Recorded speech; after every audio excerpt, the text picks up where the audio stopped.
Actually ബേസിൽ Priyamvada health പറഞ്ഞാണ് ഈ അടുത്ത സമയം വരെ ഞാൻ പിടിച്ചു നിന്നിരുന്നത്. സംഭവം എന്താണെന്ന് വെച്ച് കഴിഞ്ഞാൽ ഞാൻ പറഞ്ഞു ഓൾറെഡി ഒരു ബ്ലോഗ് എഴുതിയിരുന്നു കായംകുളം സൂപ്പർമാസ്റ്റർ എന്ന്. അത് ഓൾറെഡി 1-2 ബ്ലോഗ് എഴുതിയിരുന്നു കലിയുഗ വലുത്, ഇതെല്ലാം പുസ്തകമായതാണ്.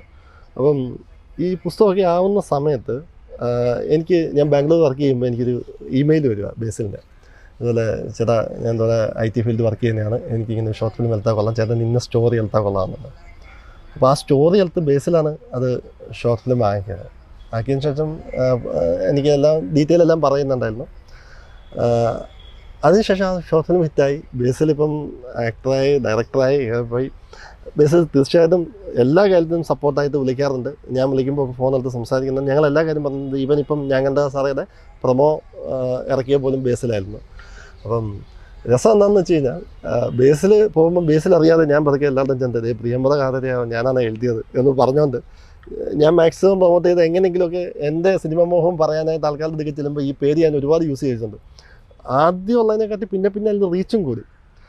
ഈ പറഞ്ഞ പോലെ ഭിന്നത് മുല്ലയോ ഏതോ ഒന്നത്തിൻ്റെ ഒരു ഇൻ്റർവ്യൂവിലായിരുന്നു ബേസിൽ ആ പേരൂടെ പറഞ്ഞതോടുകൂടി ഞാൻ സേഫായി. കാരണം ആൾക്കാർ ആദ്യം എന്നെ വിശ്വസിക്കുന്നില്ലായിരുന്നു. അപ്പോൾ ബേസിലുമായിട്ട് നല്ല സൗഹൃദമാണ്. തീർച്ചയായിട്ടും എന്നെ ഒരു ചേട്ടനെ പോലെ കാണുന്നുണ്ട്, ഞാനൊരു അഞ്ജനെ പോലെ കാണുന്നതാണ്. അത് എനിക്ക് കിട്ടിയൊരു ഭാഗ്യമാണ്. എനിക്ക് ധൈര്യത്തെ പറയാൻ പറ്റുന്നുണ്ട് എവിടെ വേണമെങ്കിലും. അതാണ് പ്രിയമ്പത കാതരയാണ്, അതായിരുന്നു ആ ഷോർട്ട് ഫിലിമിൻ്റെ പേര്. ആക്ച്വലി അതൊരു ബേസ് ആയിരുന്നു.